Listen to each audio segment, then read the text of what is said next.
अगर ये डंडे मार रहे थे तो सामने से शायद पुलिस वालों ने भी मार दिए, उसमें कोई डंडा इनको सर पे लग भी गया। कोई पथराव नहीं था।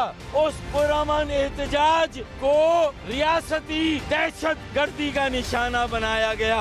वजीर आजम साहब, इस वाक़े पर अगर कराची आपका इंतजार कर रहा है, वजीर आला इस्तीफा दे।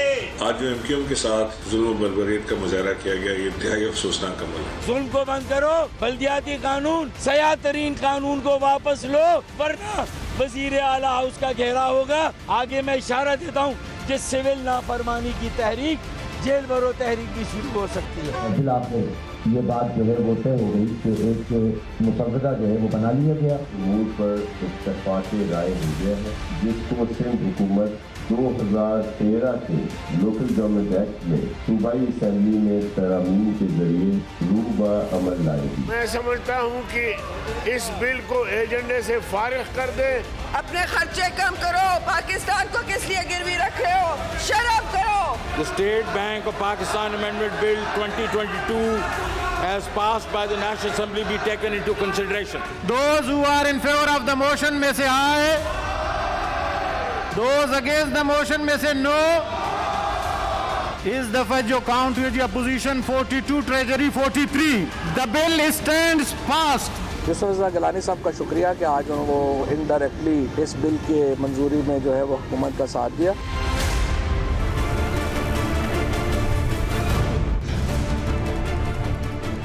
बल्दियाती तरमीमी एक्ट 2022 मंजूर तो सिंध असेंबली से हंगामा खेज हालात में हुआ, लेकिन इसके असरात कराची की सड़कों पर रवां साल के आगाज से ही नजर आने लगे।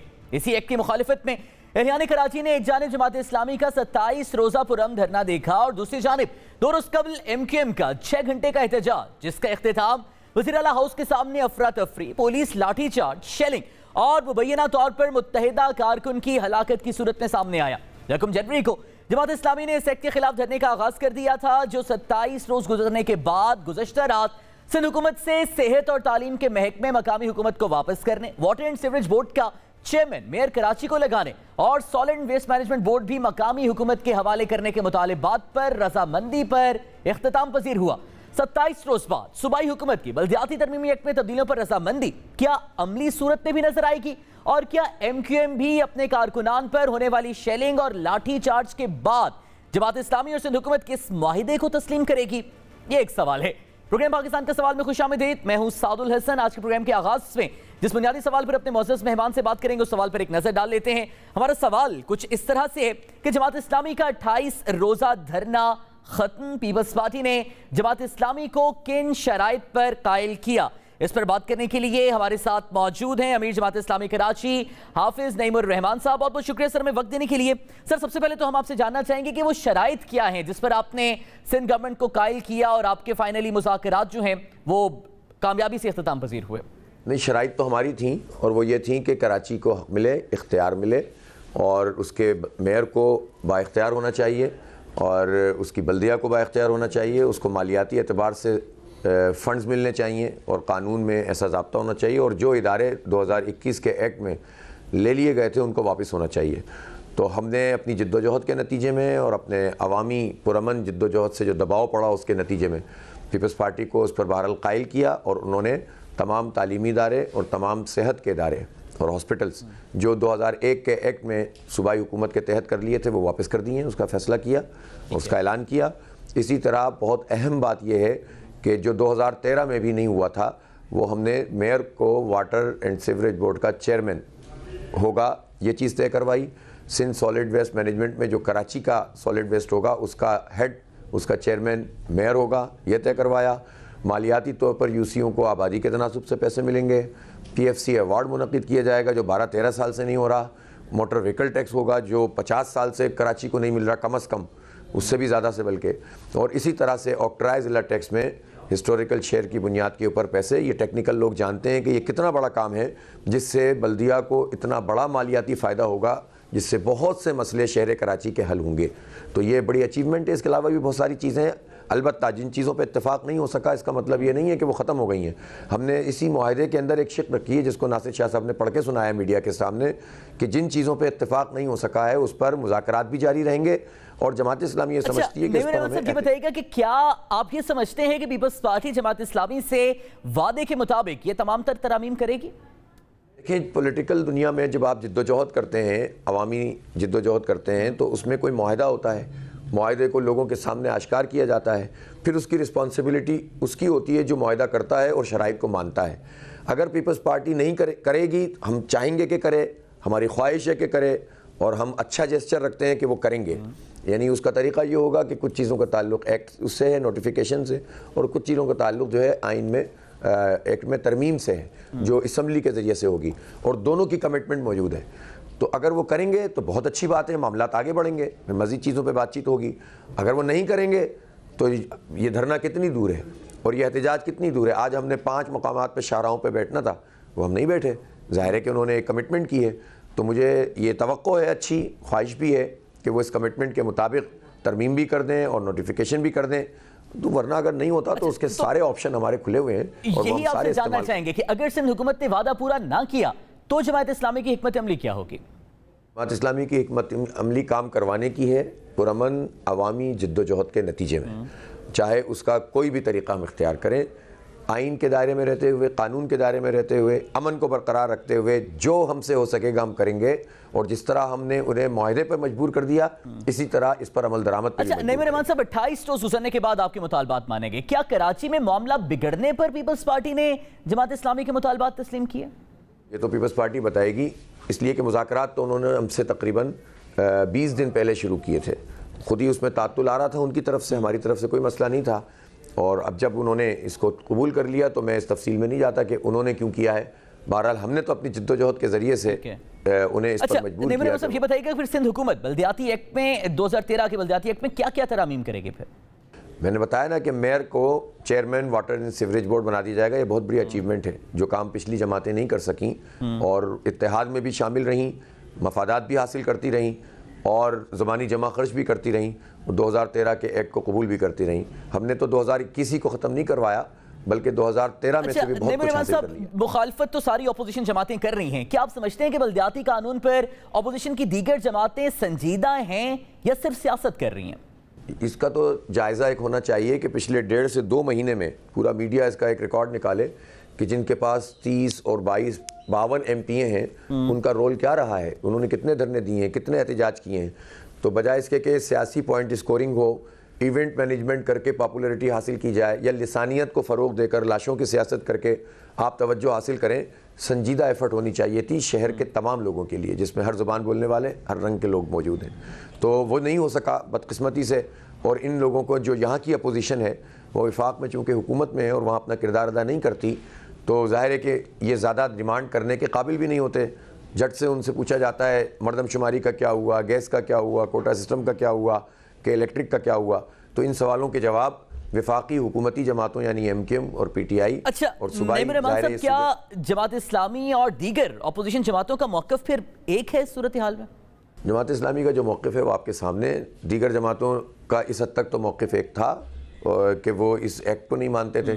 बाकी उनको अपना इख्तियार हासिल है कि वो जिस तरह से चाहें बात करें, जिस तरह से चाहें। अच्छा नईम साहब, एक और वाक़या भी इसके साथ साथ हुआ। PSL शुरू होने से 1 रोज़ पहले कराची में तशद्दुद के मनाज़िर देखे गए। आपके नज़दीक ये गलती किसकी है, MQM पाकिस्तान की या फिर पीपल्स पार्टी की? देखें, किसी भी रैली के ऊपर हमला करना, पुलिस का एक्शन करना, टीयर गैस फेंकना, ये तो काबिल मज़म्मत है। हमने इसकी मज़म्मत भी की। जो जाँबाक हुए MQM के वर्कर, इस पर हमने अफसोस का इजहार भी किया। उस पर भी एक कंट्रोवर्सी आ गई, लेकिन बहरहाल हम तो फिर उनके क्लेम के मुताबिक ही हमने उनसे ताज़ियत भी की। लेकिन पॉलिटिकल पार्टीज़ को भी कुछ पॉलिटिकल नॉर्म्स का और एहतिजाजी सियासत में किसी चीज़ का मुजाहरा करना चाहिए कि फिर काम वो करें जिसको अनाउंस करें। तो राइट का इंडिकेटर देकर लेफ्ट में मुड़ने के नतीजे में फिर यही सब कुछ होता है और फिर ना खुदाई मिलता है ना विसाले सनम। ठीक है, बहुत बहुत शुक्रिया। हाफिज नईम रहमान साहब हमारे साथ आप मौजूद थे। नाज़रीन, इसी सारी सूरत हाल पर MQM का मौक़िफ़ क्या है, क्योंकि MQM की जानिब से भी रैली निकाली गई जिस पर अफसोसनाक मनाज़िर तशद्दुद के भी देखे गए। इस पर बात करने के लिए हमारे साथ मौजूद हैं वफाकी वज़ीर बराए information and technology Syed Aminul Haq साहब। सर, बहुत बहुत शुक्रिया हमें वक्त देने के लिए। अमीनुल हक साहब, जमहूरी रियासत में एहतजाज तमाम तर अवाम का हक है और ज़ाहिर है कोई कोई भी ताकत अवाम से ये हक नहीं छीन सकती। लेकिन सर, ऐसी सूरत हाल में जब एक रोज़ रह गया है, पाकिस्तान सुपर लीग के इनेकाद में बाहर से भी मेहमान आए हुए हैं, सिक्योरिटी भी बहुत सख्त है और ज़ाहिर स्टेक्स भी बहुत ज़्यादा हैं, क्या आप ये नहीं समझते कि MQM की रैली से ये तासुर गया कि MQM इसी सूरत हाल को इस्तेमाल करना चाह रही थी? अमीनुल हक साहब ये सोच भी इंतहाई रबिश है। MQM पाकिस्तान ये समझती है कि PCL MQM का इवेंट है, कराची किंग और लाहौर कलंदर और मेरी टीम है। सरफराज अहमद हो या बाबर आजम हो, मैं उसका फ़ैन हूँ। कराची के हज़ारों लाखों की तादाद में नौजवान उनके फ़ैन हैं। पाकिस्तान पीपल्स पार्टी की सिंध हुकूमत PCL के नाम पर उसके पीछे छुपना चाह रही है। जो जुल्म, ज़्यादती, बर्बरियत का मुज़ाहरा किया है, जो फाश गलती की है, जो ब्लंडर किया है, उसके पीछे छुपने की कोशिश कर रही है। MQM के पिछले 2 महीने से शहर के मुख्तलिफ इलाकों में प्रोटेस्ट चल रहा है। इसी के साथ साथ जब MQM की रैली निकली है, 5 किलोमीटर का फासला तय करते हुए वो CM हाउस तक पहुंची। क्या किसी पे एक पत्थर पड़ा? क्या किसी का एक विंड स्क्रीन तोड़ी गई? क्या किसी स्ट्रीट लाइट को तोड़ा गया? नहीं। जब MQM की एक पुरअमन और निहत्ती रैली CM हाउस पर पहुंचती है तो आपका कैमरा तमाम लोगों को दिखा रहा था। किसी एक कारकुन के पास कोई पत्थर नहीं था, किसी एक कारकुन के पास लाठियाँ नहीं थी। इसका मतलब क्या था कि हम कराची के नौजवान, कराची के बुजुर्ग, कराची की ख़वातीन फरियाद लेकर CM हाउस के पास गए थे। उनसे रिक्वेस्ट करने गए थे कि खुदारा मुंतखब नुमाइंदे, जो मुंतखब नुमाइंदे होते हैं लोकल गवर्नमेंट के, उनके इख्तियारात मत छीनो। कराची जो पाकिस्तान को 95, सिंध को 95% कमा कर देता है, वफाक को 65% कमा कर देता है, कुछ चीज़ें उनके ऊपर खर्च भी करो। मैं समझता हूँ कि एक इंतहाई जुल्म ज़्यादती का रवैया रखा गया पाकिस्तान पीपल्स पार्टी की सिंध हुकूमत की तरफ से विदाउट एनी वार्निंग है। जो शदीद लाठी चार्ज किया गया, आपके कैमरे ने दिखाया कि ख़वातीन के साथ किस तरह ज़्यादती की गई। MPA सदाकत हुसैन को घसीटा गया। हमारे साबिक टाउन नाजिम न्यू कराची हनीफ जुर्तिया भाई की आँख ज़ाया हो गई और कहते हैं कि क्या हुआ, हमारा कारकुन असलम भाई शहीद हो गए, हमारे 2 दर्जन से ज़्यादा ख़वातीन और जेंट्स ज़ख्मी हुए, मुख्तलिफ अस्पतालों में उनका इलाज हुआ। अब वो कहते हैं आप PCL को टारगेट कर रहे थे, शर्म आना चाहिए उन्हें। उसके बाद क्या हुआ? अब सबसे इंपॉर्टेंट बात, नहीं मुझे साथ 1 मिनट 1 सेकंड और दे दें, 30 सेकंड। जब ये वाक़या हुआ तो MQM की लीडरशिप ने क्या फैसला किया? तमाम कारकुनान को हदायत की कि यहाँ से हट जाएँ, कराची प्रेस क्लब पहुँच जाएँ। हम चाहते तो उसको मैदान जिसे कहते हैं कि मैदान जंग बना सकते थे, लेकिन हमने नहीं फैसला किया। हमने PCL का ख्याल रखा, हमने पुरअमन तरीके से जदोजहद की। नेक्स्ट डे जब हमने हमारे शहीद भाई का नमाज जनाजा रखी तो हमने डिस्ट्रिक्ट ईस्ट में नहीं रखी उस जगह पे, बल्कि हमने उस PCL के इवेंट से दूर शहर पाकिस्तान पे रखा। तो हमारी अमन पसंदी थी, हमारी अपने PCL के साथ एक एफिलेशन थी, इस वजह कर हमने शहर के अमन हमारे लिए ज़्यादा इंपॉर्टेंट है। अच्छा अमीन साहब, यहाँ पर ये जो रद्द अमल है, जो रिएक्शन आप बता रहे हैं MQM का, ये खुशाइंद है। लेकिन दूसरी जानिब 11 दिसंबर को सिंध असम्बली से ये एक्ट पास होता है, 27 जनवरी को PSL का पहला मैच होता है, 26 जनवरी को इस एक्ट के खिलाफ MQM रैली निकालती है, जो इब्तदाई तौर पर प्रेस क्लब जिसकी मंजिल थी, लेकिन फिर अचानक वो मंजिल चेंज करके वज़ीर आला हाउस रखती जाती है। अब कहीं पर भी पुलिस के तशद्दुद को जस्टिफाई नहीं किया जा रहा, लेकिन क्या आप समझते हैं कि इस टाइम लाइन को देखते हुए MQM पहले ये रैली निकालती? क्योंकि जमात इस्लामी भी तो 1 जनवरी से बैठी थी, वो भी तो धरना दे रही थी। 28 रोज बाद पुरअमन धरने में उनके मुतालबात भी मंजूर हो गए। सर साथ हम पिछले 2 महीने से शहर के मुख्तलिफ इलाकों में रैलियाँ निकाल रहे हैं। हमने कोरंगी में, लियाकताबाद में, औरंगी टाउन में, शाह फैसल के मुख्तलिफ इलाकों पे रैलियाँ निकाली। हमने ख़वातीन की, पाकिस्तान के जो मेन सेंटर हब है रिगल चौक, वहाँ पे ख़वातीन का बड़ा मुजाहरा किया। दे ऑल वेर वेरी पुरअमन, तमाम चीज़ें पुरअमन थी और हम इस सिलसिले को जारी रखे हुए हैं। मेरे बच्चों को पानी नहीं मिलेगा, मैं कराची के वहाँ बूंद बूंद को तरसेंगे। कराची के वहाँ को ट्रांसपोर्ट का निज़ाम नहीं है, कराची को दीवार से लगा दिया गया, मेरे बच्चों को नौकरियाँ नहीं मिलती हैं और आप मुझसे पूछते हैं कि मैं एहतजाज नहीं करूँगा। पुरअमन तरीके से करूँगा। MQM की क्या पॉलिसी है मैं आपको वाज़ा कर देता हूँ। MQM पाकिस्तान के आइन और कानून के दायरे में रहते हुए अपनी सियासी जद्दोजहद कर रही है, जिसका बुनियादी जो हमने सेंटर पॉइंट रखा हुआ है अदम तसादुम, अदम तशद्दुद के पॉलिसी पे कारबंद रह के ये हमारा आइनी, कानूनी और जमहूरी हक है। छापे मारना, गिरफ्तारियाँ करना, जुल्म करना, टीयर गैस फेंकना, गिरफ्तारी करना, शहादत हमारे अज़म को नहीं रोकती है, बल्कि हमारे हौसला और हिम्मत को बढ़ाती है। हम सियासी वर्कर हैं, लेकिन हमारे लिए बुनियादी चीज़ है कि कराची का अमन रहना चाहिए और हम हर सूरत में अपनी पुरअमन, मैं रिपीट करता हूँ, पुरअमन सियासी जदोजहद, अदम तसादुम, अदम तशद्दुद की पॉलिसी पर रहकर जारी वो सारी रखेंगे। ठीक है, बहुत बहुत शुक्रिया। मेरे लगता है हमारे साथ मौजूद थे एमकेएम के मौक़िफ़ से मैं आगाह कर रहे हैं। नाज़रीन, दीगर खबरों पर भी बात करेंगे इस ब्रेक के बाद।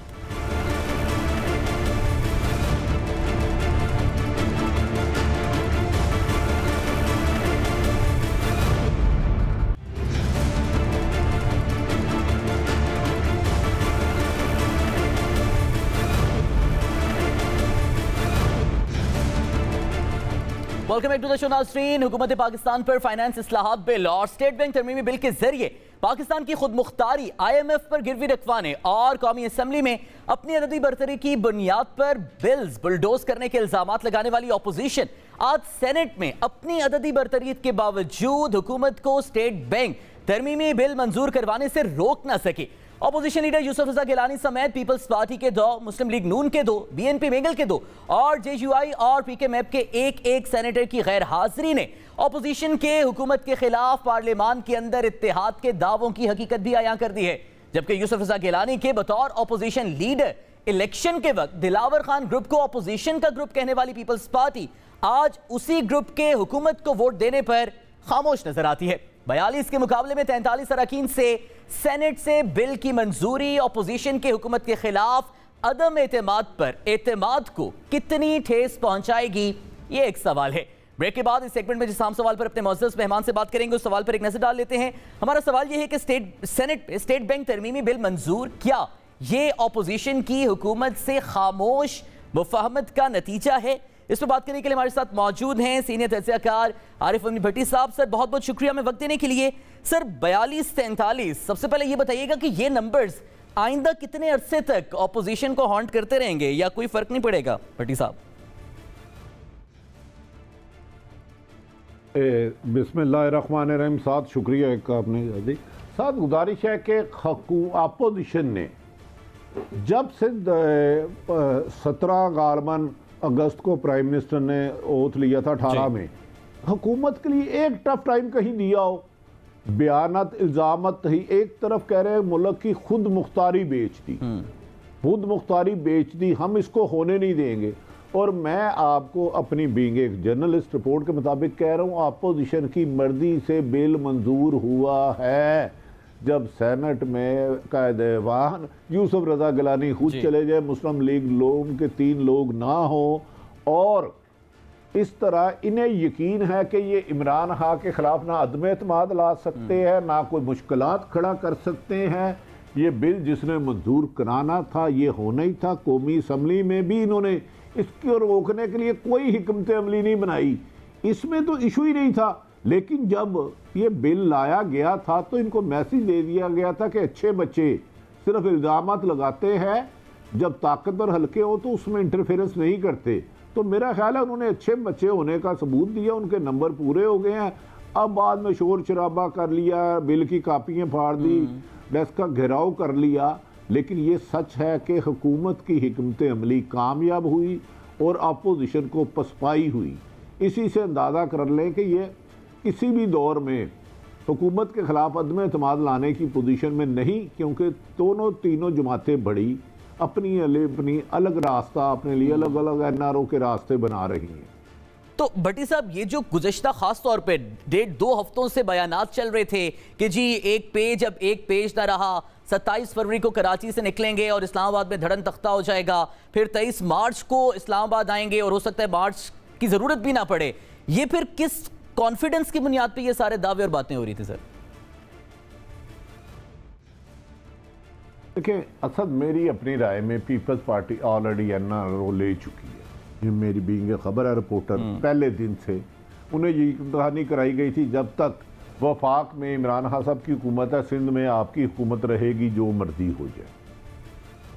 नून लीग के जो नवाज शरीफ साहब का बयानिया था और मरीम का टकराव था, शहबाज शरीफ की चंद रोज़ कबल पहले यकीनन चंद मुलाकातें हुई, अच्छी मुलाकातें हुई, लेकिन उन्हें शहबाज शरीफ को किसी भी वजह पर हुकूमत दिलाने का नहीं कहा गया कि उन्हें गिरफ्तार नहीं करेंगे। लिहाजा इनके इमरान खान की हुकूमत भेजने का एक ही आईनी और कानूनी तरीका है कि उनके खिलाफ अदम एतमाद ले आए। अगर इनके पास मेजोरिटी अपोजिशन ये क्लेम करती है 2 से 3 दर्जन पीटीआई के लोग इनके साथ हैं, अगर इनका क्लेम सच है तो सुबह ले आए। तो जब तक ताकतवर हल्के नहीं चाहेंगे ना अपोजिशन अदम एतमाद लाएगी। हाँ, एनआरओ देने के लिए आप मुझे बताएं, लॉन्ग मार्च उन्होंने पीपल्स पार्टी ने फरमाया है कि गालिबन 27 फरवरी को जी। और पीडीएम ने कहा है 23 मार्च को। 23 मार्च इमरान खान 126 दिन 2014 में रहे थे, हुकूमत तो टस से मस नहीं थी हुई। क्या लॉन्ग मार्च से हुकूमतें कभी गई हैं आज तक? क्या धरनों से हुकूमतें कभी गई हैं? जब तक ताकतवर हल्के ना हो तो इमरान खान साहब, मेरा एक अपना ख्याल है, मई और अप्रैल में कोई ऐसी गलती करेंगे तो अपनी हुकूमत ले जाएंगे तो इमरान खान साहब खुद ले जाएंगे। अपोजिशन से जो ऑलरेडी डील में है वो हुकूमत को गिराने की अहलियत नहीं रखती, ये मेरी राय है। तो भट्टी साहब, आपने अपनी गुफ्तगू के आगाज में कहा कि पीपल्स पार्टी एनआरओ ले चुकी है। पीपल्स पार्टी किससे एनआरओ ले चुकी है? क्योंकि वज़ीर आज़म तो कायम है अपने उसूल पर कि वो किसी सूरत एनआरओ नहीं देंगे, दीगर तमाम हल्के भी सियासी नहीं हैं, तो फिर एनआरओ पीपल्स पार्टी किससे लेके बैठ गए? असद, आपने मोहतरम वज़ीर आज़म पाकिस्तान के सैकड़ों नहीं तो दर्जनों बयानात सुने होंगे, एनआरओ नहीं दूंगा, एनआरओ नहीं दूंगा। कहीं एक जगह उन्होंने बताया कि मुझसे एनआरओ कौन मांग रहा है, कहीं एक शॉर्ट हो तो मेरी रहनुमाई फरमाइएगा। कहीं एक जगह जब मुल्क का वज़ीर आज़म, इतनी चीफ एग्जेक्टिव सबसे ताकतवर शख्सियत वज़ीर आज़म, एनआरओ मांगने वालों के नाम नहीं बता सकते तो उन्होंने देना क्या है?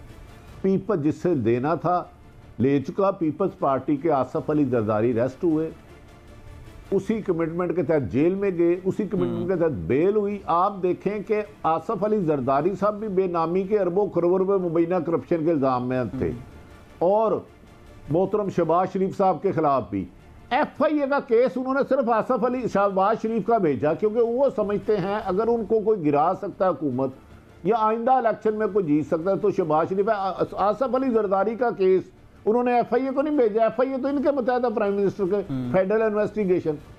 तो ये सिंपल बात है, आसफ अली जरदारी को पकड़ा था, जिन्होंने तसल्ली दिलाई थी उनको ले गए, उसके बाद पीपल्स पार्टी के किसी रहनुमा को गिरफ्तार नहीं किया गया। 3.5 साल में एक पैनी रिकवर नहीं हुई, तो फिर एहतसाब कहाँ गया? मुझे बता दें, उस एहतसाब पे मेरे और आपके टैक्स पेयर के अरबों नहीं तो करोड़ों रुपए अखराजात हुए हैं। शहजाद अकबर बता दें कि लंदन उन्होंने सरकारी पैसे पे कितने विजिट किया नवाज शरीफ को लाने के लिए, क्या ले आए हैं वो? तो लिहाजा ये मिली भुगत करके चल रहे हैं, मुझे करने दें इनको। मैं और आप नौकरी करते हैं, अपने बच्चों का रिजल्ट पाते हैं, ताकि चल रहा है।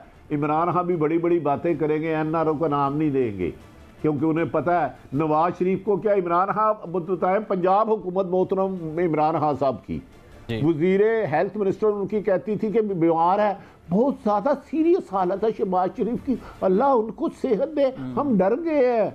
और उनके फैसल जावेद भी आए और इमरान खान साहब ने कहा इंसानी हमदर्दी के तहत, तो भाई इंसानी हमदर्दी के साथ करोड़ों लोग फुटपाथों पे सोते हैं, वो उनका भी सोच लो। पूरे पाकिस्तान में साफ पानी नहीं है, उनका भी सोच लो। तालीम नहीं है, इंसाफ नहीं है, रोज़गार नहीं है, सिर्फ इंसानी हमदर्दी।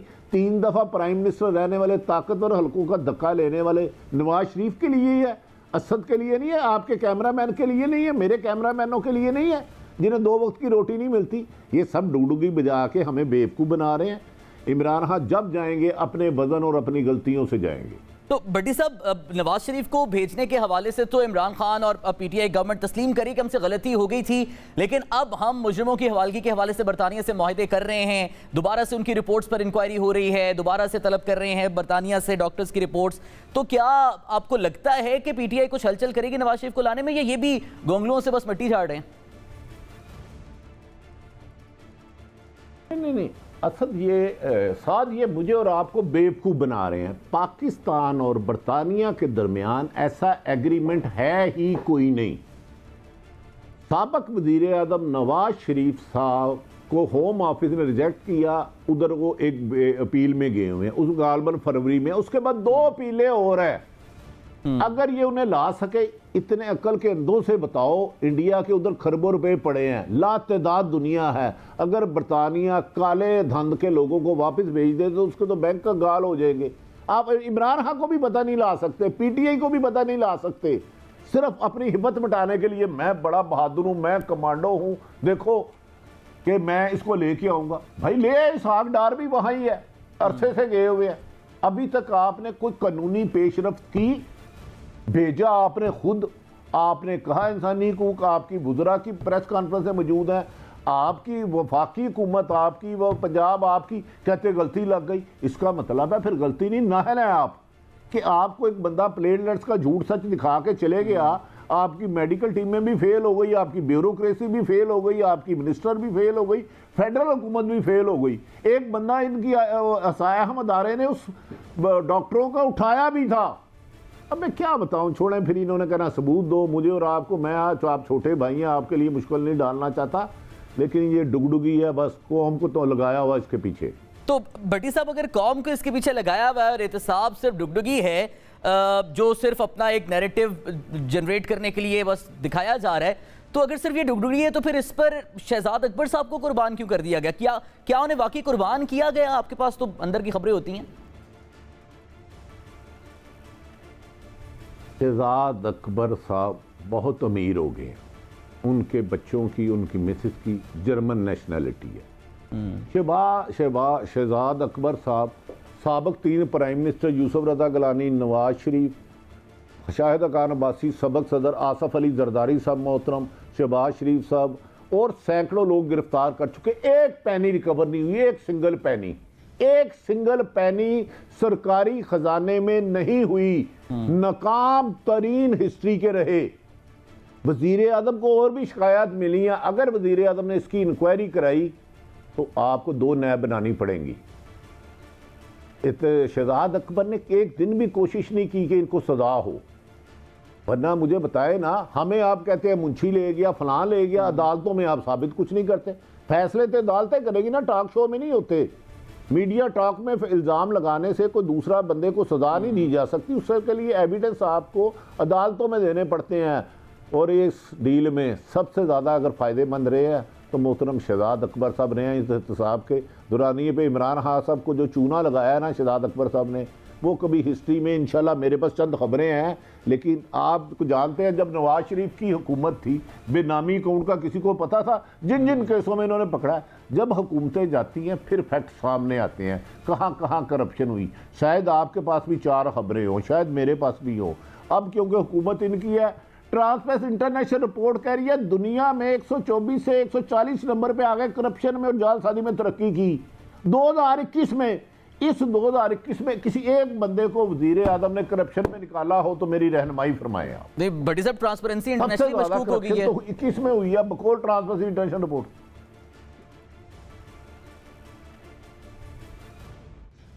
बड़ी साहब, वो तो ट्रांसपेरेंसी इंटरनेशनल जिसने रिपोर्ट सामने दी है वही मशकूक हो गई है इनके दौर में, जब इनकी करप्शन की रिपोर्ट सामने आई। और जब माजी में ये ट्रांसपेरेंसी इंटरनेशनल रिपोर्ट देती थी तो खान साहब इसी रिपोर्ट का हवाला देके बताते थे कि कितनी करप्ट नवाज शरीफ की हुकूमत है या उससे पहले पीपल्स पार्टी की हुकूमत कितनी करप्ट थी। तो अब तो ट्रांसपेरेंसी इंटरनेशनल खुद मुबैना तौर पर करप्ट हो गई है। साथ मुझे यकीन है इंशाअल्लाह ताला आप अपना अच्छा मकाम बनाएंगे। आपने खुद ही अपने सवाल में जवाब दे दिया। 6 से ज़्यादा मरतबा ट्रांसपेरेंसी इंटरनेशनल रिपोर्ट को रेफरेंस दे के मादी की हुक्मरानों को चोर, डाकू और फ्राडिया कहा, उन्हीं नहीं कहा। अब तो जिस आदल पे लगा रहे हैं वो तो है ही नहीं उसका, अब तो रिटायर्ड जस्टिस साहब है। खुदा के वास्ते ये कौन सी किताब में लिखा है पीपल्स पार्टी और नून लीग के दौर की करप्शन हराम और पीटीआई के दौर की हलाल? मुझे बता देना कि उस किताब में लिखा है, मेरी भी रहनुमाई करे। खुद प्राइम मिनिस्टर के दर्जनों बयान आता है। अगर उस वक्त ट्रांसपेरेंसी इंटरनेशनल रिपोर्ट ठीक थी तो आज कैसे खराब है? मतलब है इन्हें करप्शन का लाइसेंस दे दे। इनकी हुकूमत को ठीक है, इन्होंने इतने मुजरा क्यों बदले? चेयरमैन एफबीआर का चेयरमैन क्यों बदले? फिनांस मिनिस्टर क्यों बदले? पंजाब के 5 आईजी 7 चीफ सेक्रेटरी क्यों बदले? अगर वो करप्ट थे, नाहल थे, किसी एक के खिलाफ कार्रवाई की? तो भाई क्यों बेवकूफ बना रहे हो? आपने हुकूमत लेनी थी, ले ली, इक़्तिदार आपको ताकतवर हल्कों ने दिलाना था, आपको मिल गया। अब आप उन्हीं के हो गए हो जो आपको लाएं, अब उन्हीं को भेजने के चक्करों में। तो फिर ठीक है, वो भी एक अदारा है, वो इस तरह नहीं होने देता।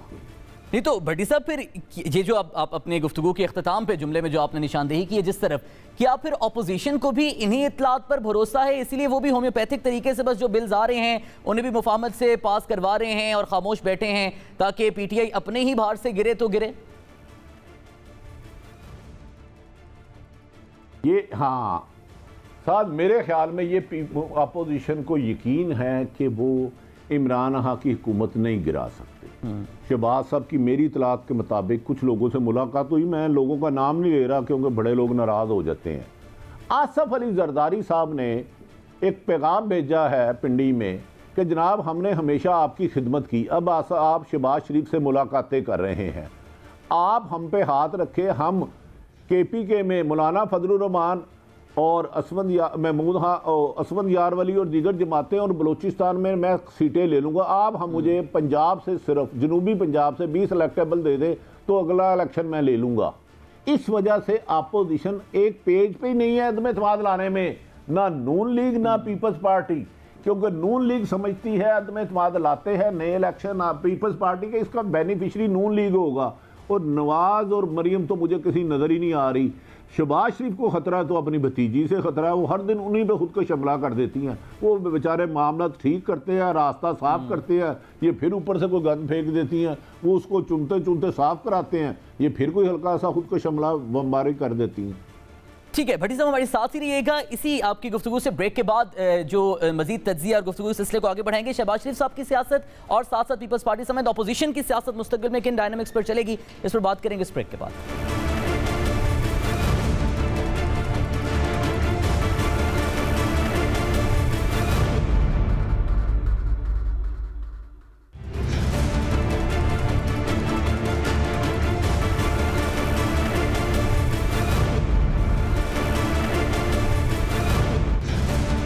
Welcome back to the show नाज़रीन। भट्टी साहब, अपोजिशन की सियासत के हवाले से आप बात कर रहे थे ब्रेक से पहले भी, आप किसको नून लीग की सियासत चलाते हुए देख रहे हैं आने वाले सालों में भी? मरियम नवाज साहिबा, शहबाज शरीफ साहब, या फिर by any chance Nawaz Sharif खुद फैसला करें वतन वापस आए और वही लीड करें नून लीग को? एक तो नवाज शरीफ साहब जब तक उन्हें पूरी यकीन दहानी ना कराई गई कि आपको 8-10 दिन में बेल हो जाएगी, और वो मेरा ख्याल है यकीन दहानी उनको 23 के एंड में हो सकती है, फिलहाल नहीं हो सकती। नवाज और मरियम साहिबा का मुझे नहीं मुस्तकबिल ज़्यादा अच्छा लगता। हाँ, अगर इस वक्त हुकूमत के लिए कोई ख़तरा किसी भी वक्त बनेगा, बेशक अगले इलेक्शन में बने, तो वो शहबाज शरीफ साहब हैं, क्योंकि उन्हें अभी तक सज़ा नहीं हो चुकी। देखिए नवाज शरीफ भी सज़ा याफ्ता है, मोहतरमा मरियम नवाज साहिबा भी हैं। एक तो नवाज शरीफ मुल्क से आने के लिए गए नहीं, बैरूनी दबाव, अंदरूनी दबाव, हुकूमत की मर्जी और फिर ड्रामेबाजी के अचानक चले गए, तरस आ गया, तो वो आने के लिए नहीं गए थे, ये कमिटमेंट करने के गए थे। अगर मादी में आप मुशर्रफ हुकूमत देखें तो 10 साल का एग्रीमेंट करके गए थे, और मदीने और खाना काबा में फरमाते थे कि मैंने कोई एग्रीमेंट नहीं किया, जिसमें सऊदी सफीर ने आके दिखाया। तो नवाज शरीफ अगर आते हैं तो एयरपोर्ट से ही सीधा जहाज़ से वो मेहमान बन जाएंगे जेल के या नैब के, या जेल में चले जाएंगे। बादी उल नज़र में फ़िलहाल उनकी फेवर में कोई फ़ैसला आता हुआ नज़र भी नहीं आता, ये तो फैसला अदालतों ने करना है। तो इमरान खान साहब भी समझते हैं कि उनकी हुकूमत को अपोजिशन से ख़तरा नहीं, नवाज शरीफ और मरियम क्योंकि सजा याफ्ता हैं, वो आज इलेक्शन हो जाए या 2.5 साल बाद हो जाए, वो लड़ ही नहीं सकते। तो शहबाज शरीफ उनके लिए ख़तरा, इसीलिए FIA की तमाम तर कोशिश है कि शहबाज शरीफ किसी तरीके से भी गिरफ्तार हो जाए और मुस्लिम लीग लीडरलेस हो जाए। और फिर लीडरलेस होगी तो याद रखें पाकिस्तान में ना विरासत की सियासतें चलती हैं। पीपल्स पार्टी जरदारी ख़ानदान से हैं, तल्ख हकीकत है। नून लीग शरीफ ख़ानदान से हैं। PTI अगर इमरान खान नहीं होते तो PTI में इतने के हिस्से होंगे कि उतने बंदे नहीं होंगे, तो लिहाजा इनसे जमाते हैं, ये एक तल्ख हकीकत है। वज़ीर आज़म अगर रोज़ों से बाद बकरा ईद से पहले कोई कुर्बानी ना देना चाहे तो वज़ीर आज़म की हुकूमत को बज़ाहिर ख़तरा नहीं है, लेकिन अगर ख़ुद वो उन्हें शौक़ है कि इस दफ़ा ऊँट करूँ, तो याद रख रहे ऊँट की कुर्बानी बड़ी मुश्किल होती है। तो भट्टी साहब, ये कुछ अर्सा पहले से लंदन प्लान की बड़ी खबरें थीं, कोई अयाज सादिक साहब जाते थे लंदन, फिर वापस आते थे, फिर कहते थे कि उनकी मुस्कुराहट में कोई पैगाम है और दोबारा वो वापस जाएंगे, तो और जब वापस आएंगे तो पता नहीं क्या हो जाएगा। ये लंदन प्लान क्या था? अयाज सादिक साहब क्या पैगाम लेके आते जाते रहे? देखें, मरियम नवाज भी सुना गुनगुना रही हैं, 7 समुंदर पार गए, गुड़ियों के बाजार गए, गुड़िया चाहे ना लाना, पापा जल्दी आ जाना। तो पापा तो बेटी के कहने पे नहीं आ रहे। और अयाज सादक साहब बेचारे क्या बेचते हैं? आपको पता है अयाज सादक साहब नवाज शरीफ के सामने खड़े कैसे होते हैं? मेरी गुनाहगार आंखों ने 50 दफ़ा देखा है। उनके कहने पे do you think Nawaz Sharif आएंगे? तो लंदन प्लान छलान जाएंगे, लीडर जाएंगे, उनके साथ तस्वीरें उतरवाएंगे, भेज देंगे। लेकिन जिन्होंने भेजा है उन्हीं के कहने पे वो आएंगे। ये जितनी मर्जी जोर लगा ले, आप ना हुकूमत ला सकती है ना अपोजिशन को पता है कि नवाज शरीफ नहीं आएंगे। मरियम साहबा एक तरफ कहती हैं बीमारी के लिए गए थे, दूसरी तरफ कहते हैं पाकिस्तान में उनकी ज़िंदगी को ख़तरा नहीं, तीसरी तरफ कहते हैं पाकिस्तान में इंसाफ नहीं मिलता इसलिए नहीं आएंगे। मैं मरियम की कौन सी बात पे यकीन करूं कि मरियम साहब वाकई बीमार है, उनकी ज़िंदगी को ख़तरा है, या उनको इंसाफ पे यकीन नहीं? जिस पे इंसाफ पे यकीन नहीं उसी अदालतों ने उन्हें ज़मानतें दी हुई हैं। सारी इस वक्त अपोजिशन जमातें उन्हीं अदालतों से ज़मानतें लेके बाहर आ चुकी है। तो भट्टी साहब, पार्टी भी तो मुस्लिम लीग नून यही कहती है कि कभी कहती है कि डॉक्टर्स के कहने पे आएंगे, कभी कहती है कि उनके आने का तयन पाकिस्तान मुस्लिम लीग नून करेगी। पाकिस्तान मुस्लिम लीग नून क्या चाहती है नवाज शरीफ साहब की वापसी के हवाले से? देखिए, मुस्लिम लीग नून कुछ नहीं है। मुस्लिम लीग नून शरीफ फैमिली है। नवाज शरीफ या जरदारी शहबाज साहब, उनमें प्रॉब्लम ये हो गई है कि नवाज शरीफ को अल्लाह ताला और ज़िंदगी सेहत दे। वो चाहते हैं मैं अपनी ज़िंदगी में मुस्लिम लीग नून की भागदौड़ मरियम नवाज को दे दूं। ये अब विरासत की लड़ाई है। अगर शहबाज साहब आते हैं, मुस्तकिल रहते हैं, तो हमज़ा को भागदौड़ मिलेगी। हमज़ा कंपैरेटिवली लोगों को मंजूर हैं, उनका सियासी बसीरत भी बहुत ज़्यादा बेहतर है। तो वो अब विरासत की लड़ाई है। ये अगले 10-20 साल हुकूमत करना चाहते हैं, तो नवाज शरीफ किसी भी सूरत पाकिस्तान नहीं आएंगे, क्योंकि नवाज शरीफ की कैंडिडेट आइंदा मुस्लिम लीग नून की सदारत के लिए मरियम है। शहबाज शरीफ, हाँ, शहबाज साहब अपने बड़े भाई के आगे नहीं बोलते, ये सच है। इसीलिए मरियम साहिबा और हमजा शहबाज के दरमियान मेरे ख्याल में वो तल्लुकात नहीं है जो मोहतरम नवाज शरीफ और शहबाज शरीफ के दरमियान हैं। तो लिहाजा ये विरासत की लड़ाई है।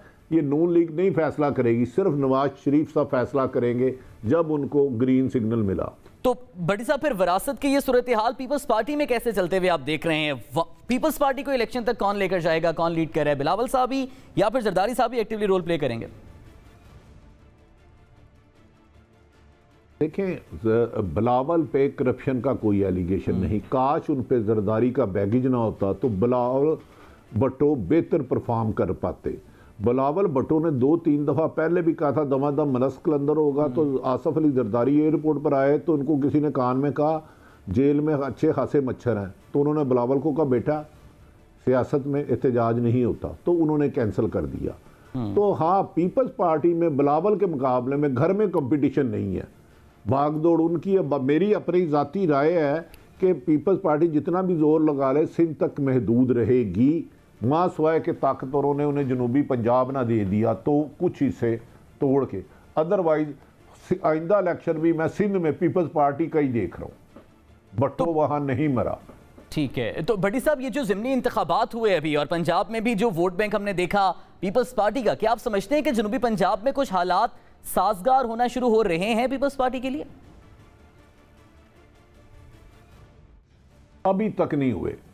मोहतरम आसफ अली जरदारी साहब 2008 में जब सदर बने तो तशरीफ़ लाए, तो मुझसे मुलाकात हुई, तो मैंने कहा जी मुझे तो पीपल्स पार्टी का सर्वाइवल नहीं लग रहा, जिस तरह आप और नून लीग गुड्डी गुड्डी खेल रहे हैं। तो आज तक आसफ अली जरदारी साहब और हमजा, मेरा ख्याल है सैकड़ों नहीं तो फिर दर्जनों मुझे कहना पड़ेगा आया है, तो एक MPM नहीं टूटा। पीपल्स पार्टी का वोट बैंक दो था ना, जुल्फ़िकार अली भट्टो का था, यकीनन बेनज़ीर का था, वो था 70, 80 और 90 की दहाई में। वो जनरेशन उस वक्त 20-25 साल की थी, दुनिया से चले गई। नई जनरेशन में पीपल्स पार्टी एंटर नहीं हो सकी, और मेरा ख्याल है उसका जो नुकसान ज़ियाउल हक नहीं पीपल्स पार्टी को कर सके, पंजाब में मुशर्रफ नहीं कर सके, वो जरदारी साहब की पॉलिसियाँ कर गई। लेकिन ये उनका हक है कि वो आके एफर्ट्स करें, लाहौर उनका, लेकिन मुझे नहीं कोई उनका बड़ा स्कोप लगता। हाँ, ताकतवर हलके जिन्होंने 18 में इलेक्टेबल बनाए थे, किसी को दिए थे, अगर वो कोई काम कर दिखाएं, वो बिल्ली को चूहा कर सकते हैं, चूहे को हाथी कर सकते हैं, हाथी को जहाज़ बना सकते हैं, जहाज़ को पंक्चर भी कर सकते हैं। आप कहेंगे जहाज़ पंक्चर कैसे होता है, लेकिन वो कर लेंगे।